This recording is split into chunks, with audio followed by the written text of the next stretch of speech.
Justice তো কিসে আসবে আর কিসে আসবে না সেটা তো আমাদের আর এটা নিয়ে আলোচনা না করলেই ভালো। 14টা লোক 14টা ভার্সন তো সত্যি হতে পারে না, তার মানে কেউ তো নিশ্চয়ই মিথ্যে বলছে। There is absolute zero unity and এই যে ক্যামেরাডারি কথাটা, এগুলো শুধু সোশ্যাল মিডিয়াতে লেখার জন্যই আছে।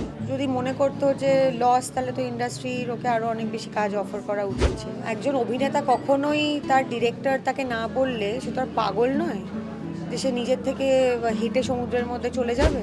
ইন্ডাস্ট্রি লস আমি জানি না, কারণ এই রাহুলই কিন্তু এই সিরিয়ালটা করার আগেই কিন্তু কোনো কাজ ছিল না ওর কাছে। তো ইন্ডাস্ট্রির যদি মনে করতো যে লস, তাহলে তো ইন্ডাস্ট্রির ওকে আরও অনেক বেশি কাজ অফার করা উচিত ছিল। কেউ যখন চলে যায় তখনই সবার হঠাৎ বিবেক দংশন হওয়া শুরু হয় যে খুবই লস। তো লস হলে তো তাকে অনেক বেশি আমাদের কাজের জায়গায় দেখা উচিত ছিল, সেটা তো হচ্ছিল না। আর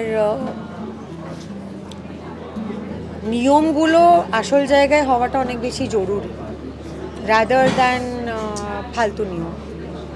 স্বস্তিকারী আর্টিস্ট ফোরাম থেকে যে একটা চিঠি দেওয়া হয়েছে, প্রথমে বলা হয়েছিল এফআইআর করা হবে, তারপর একটা চিঠি দেওয়া হলো, কিন্তু সেই চিঠিতে আর্টিস্ট ফোরামের কোনো মেম্বার বা কারোরই কোনো সই নেই। আমি জানি না, আমাকে তো যোগাযোগ করা হয়নি এই চিঠিতে সই করার জন্য, তো আমি জানি না।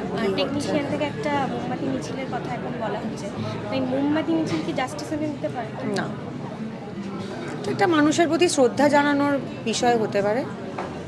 জাস্টিস তো কিসে আসবে আর কিসে আসবে না সেটা তো আমাদের আর এটা নিয়ে আলোচনা না করলেই ভালো। কিন্তু যেটা হয়েছে সেটা অন্যায়, এবং সব থেকে খারাপ বিষয়টা হচ্ছে এই দায়ে এড়িয়ে যাওয়ার। 14টা লোক 14 রকম কথা বলছে, কেউ কিছুই জানে না, কেউ সেখানে ছিলই না, কেউ কিছুই দেখেনি। একজন অভিনেতা কখনোই তার ডিরেক্টর তাকে না বললে সে তো আর পাগল নয় যে সে নিজের থেকে হেঁটে সমুদ্রের মধ্যে চলে যাবে। আর ড্রোনটাও কি অভিনেতাই বলেছিল কলকাতা থেকে নিয়ে যাওয়ার জন্য? ড্রোনটাও কি ওড়াতে অভিনেতাই বলেছিল? ওটা তো নিশ্চয়ই নয়। আমরা তো সবাই জানি কিভাবে কাজ হয়, বাট সেফটি মেজার্সের বিষয়টা আমাদের ইন্ডাস্ট্রিতে খুবই খুবই উইক।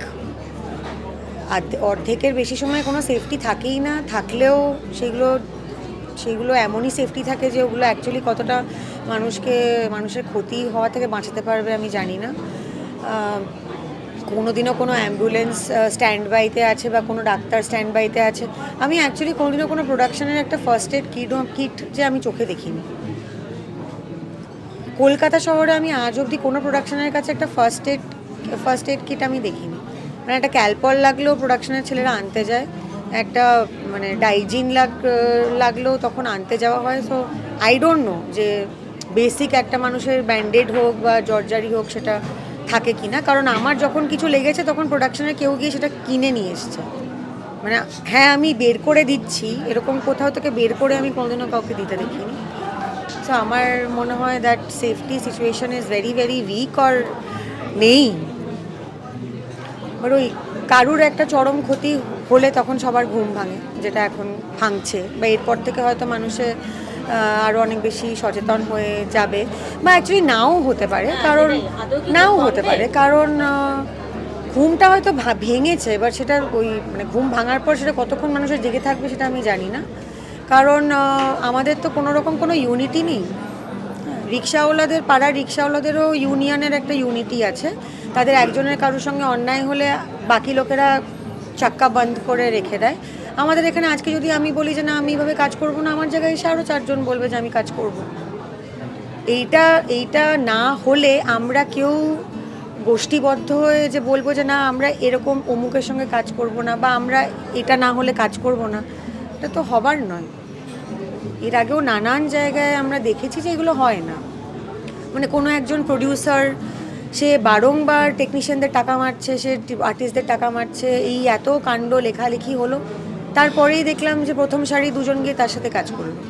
তো এই যে আরও 10টা লোক যে টাকা পেলো না বা তাদের যে টাকাটা মার গেল, তো সেই প্রডিউসারেরও কী দায় থাকবে করার? Because I will not work, someone else will come and work. There is absolute zero unity and এই যে ক্যামেরাডারি কথাটা, এগুলো শুধু সোশ্যাল মিডিয়াতে লেখার জন্যই আছে। এগুলো টুইটার, সোশ্যাল মিডিয়ায় লেখার জন্য ভীষণ ব্রাদারহুড, সিস্টারহুড, ক্যামেরাডারি, এগুলো নেই। ভালো ভালো সুন্দর সুন্দর ইংরেজি শব্দ সোশ্যাল মিডিয়ায় লেখে কিচ্ছু নেই। আমি যদি আজকে বলি যে না I am putting my foot down, আমি এটা না হলে কাজ করব না, কালকে সকালবেলা কেউ এসে আমার জায়গাটায় একদম কিচ্ছু লাগবে না বলে কাজটা করবে। সো এই এখন যতদিন ব্যাপারটা নিয়ে আলোচনা হবে তখন সবাই এটা নিয়ে কথা বলবে, তারপরে পুনর্মূষিকও হব। So I have no hope, it is a hopeless situation. যেটা দেখছি যে দায় এড়ানো থেকে শুরু করে দোষটাও যেন কোথাও গিয়ে সেই রাহুলদার উপরই দিয়ে দেওয়া হচ্ছে যে তার জন্যই এই ঘটনা ঘটেছে এবং সে তার ঠিক স্থিতিতে ছিল না, সেই জন্য এই ঘটনা ঘটেছে। হ্যাঁ, কিন্তু সেটাও তো লোকে জানে না। আমি শুনলাম এরকম অনেক প্রশ্ন উঠছে, তখন এই প্রশ্নেরও তো উত্তরে তো কেউ কারোর তো ওইটুকুনিও দম নেই যে বলবে যে হ্যাঁ, জোর দিয়ে তো কেউ কিছু বলছে না, কথাগুলো তো মনে হচ্ছে সবাই ভাষায় ভাষায়, হ্যাঁ মানে হাওয়ায় হাওয়ায় বলে যাচ্ছে। হ্যাঁ, তো সঠিক কেউ তো কিছু বলছে না, আর মৃত মানুষ তো কথা বলতে পারবে না। তো এখন মানে রাহুলের হয়ে যে এটা হয়নি এটা বলবেটা কি? যারা ওখানে উপস্থিত ছিল তাদের যদি একটু দম থাকে, তারা যদি এসে বলতে পারে যে অ্যাকচুয়ালি এটা হয়েছিল, না হলে পুলিশ ইনভেস্টিগেট করবে, এটা ছাড়া তো আর কোনো উপায় নেই। কারণ 14টা লোক 14 রকম কথা তো বলতে পারে না। এত রকম ভার্জন আমরা শুনছি প্রথম দিন থেকে, এবং মিথ্যে কথা বলে না। 14টা লোক 14টা ভার্জন তো সত্যি হতে পারে না, তার মানে কেউ তো নিশ্চয়ই মিথ্যে বলছে। মানে কোনো সম্মানই নেই, কোনো সম্মানই, মানে এটা তো অপমান, অবমাননা, মানে ক্রুয়েলটি, সব কিছু বলা যায় যেটা ঘটছে সেটা নিয়ে।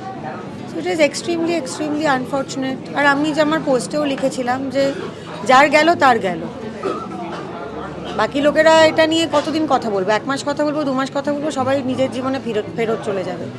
যাদের বাড়ির ছেলে গেল, যাদের বাড়ির বর গেল, যার বাড়ির বাবা গেল, তাদেরকে এটা নিয়ে বাঁচতে হবে।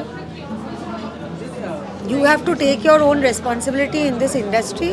There is no one coming and taking any responsibility for you.